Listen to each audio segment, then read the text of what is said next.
This is just like in the movie American Beauty, watching the floating plastic bag.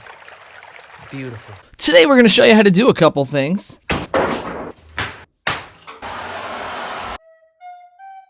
And so there once was a plan to immediately get to work on doubling the square footage of this investment property by finishing the downstairs off. But, as luck may have it, turns out there's always new things that one should consider before purchasing a home. Checking to see if there was a pond beneath it is now one of them.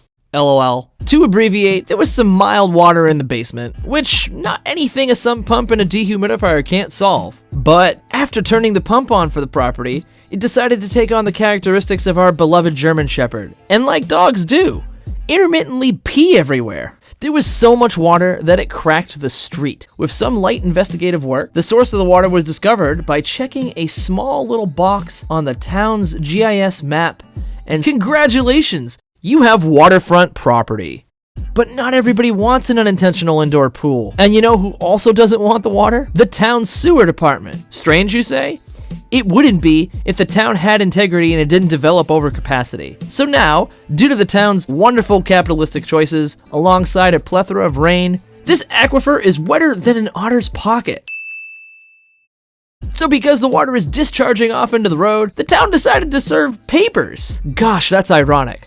Please pay us to fix a problem that we are perpetuating, and if this isn't resolved to our standards, you'll incur a fine. That fine can happen daily. And they'll also continue to charge you for the water that you use and for that water's disposal, even though that meter only calculates the demand of the water and not whether or not it went into a drain or if you were using it to water plants and grass and so on and so forth. Huh, the last time that somebody was this disgruntled with the way a town had conducted itself and its people, well, even reasonable people can be pushed and plowed to do unreasonable things. I don't really want to have to go there. I even tried to call the town for clarity and to resolve this, but Well, I don't think you trust in my self-righteous suicide. anyways, I ran a dehumidifier for a couple of weeks, and since we have to wait till I hear back from the town on my irrigation and other various uses for the surplus water, one can at least start making things happen. So let's do just that. Okay, so here's where things currently are looking like. The bottom drywall halves have been cut out, and this pile over here is the portion of dead timber that we fell a few seasons back.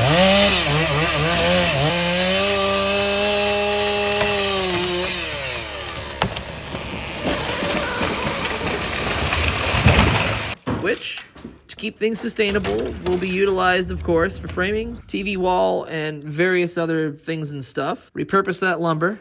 Always. So the challenge is this: modify and improve various elements of the existing structure. For example, this wall in this corner have been cladded in cedar and polyurethane like 12 times, which is probably why it survived the flood. And cedar's hydrophobic properties too. And I want to make this a finished space that can yield more value / square footage to the property. And its layout will look something like this. Why can't I hold a pencil today?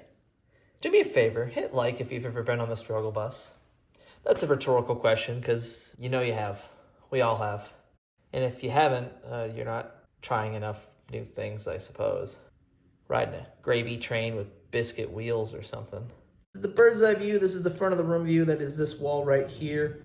We'll have a 65-inch LED TV. This will be a coffee table. This will be an L-shaped couch. We'll have some bean bags. The existing corner will be a rug. Some load-bearing beams will be clad in reclaimed wood, as we'll see down here, as the reclaimed wood will be on the wall from floor to ceiling for that verticality. Chip on-board LED lights that will run the entire height as well. We've done these in previous projects before. This is the media console with speaker on top. These will just be clean, full-length drywall. Minimal, simple, nice. This is a ceiling. It has some weathered and downright awful drop ceiling in it. And instead of reapplying such, or keeping it effectively a lower ceiling with drywall, we could do what all those fancy cafes and artisanal bars are doing. It's efficient, it's effective, and most importantly, for the optical illusion, going full Rolling Stones, painting it black. This will essentially make the ceiling vanish and not feel so claustrophobic, which is really key for the lower ceiling heights. There will also be other elements to assist in this process. The TV wall will have floor-to-ceiling wood, which will increase the verticality in the space that really isn't that tall Kind of like Tom Cruise wearing elevator shoes, or like what bears do when they get in a fight. He does his own stunts, and most of the time, a bear will straight up maim you, so you've got to respect it. So first, let's knock out a wall.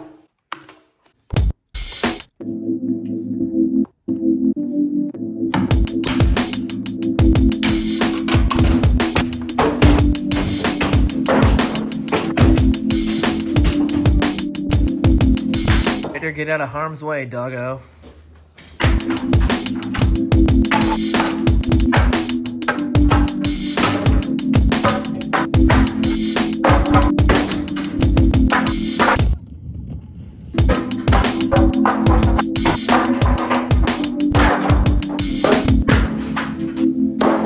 Look at this.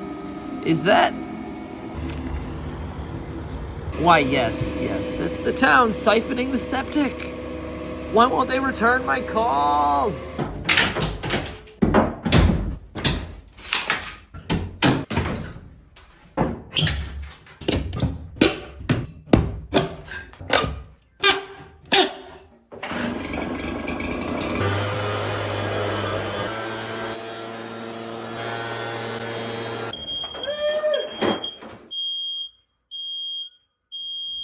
Now that we've disabled that smoke alarm, it's time to do some vacuum. Ah, crap. I hit stop record instead of record on the vacuum cleaning sequence. And it's paint time. Dead flat. That's a choice of words right there, Bear. What the heck? I suppose in paint world that works. Before we do this, here's a couple tips for sealing paint.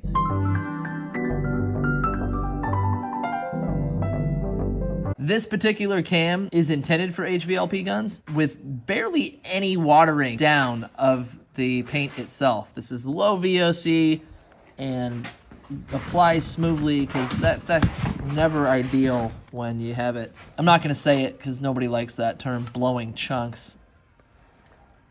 I said it. Well, then let the darkness commence. I put on my robe and wizard hat. Woo!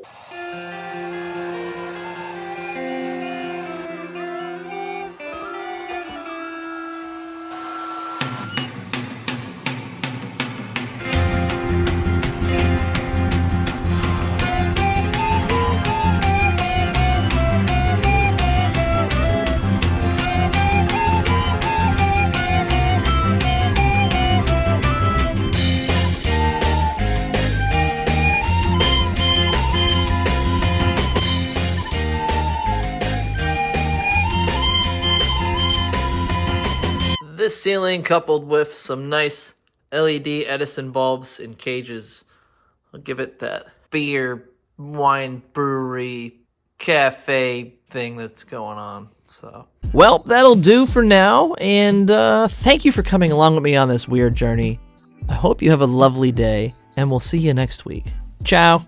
I'm just sitting here, watching the allure of physics and motion as this ball spins in place. Kind of like us on this big blue marble, spinning in space. All the while, you're watching it too. We're having a moment. You and me, right now. We are having a moment. We are sharing this right now. Would you just look at this? Are you still watching it? I can't believe it. This is something.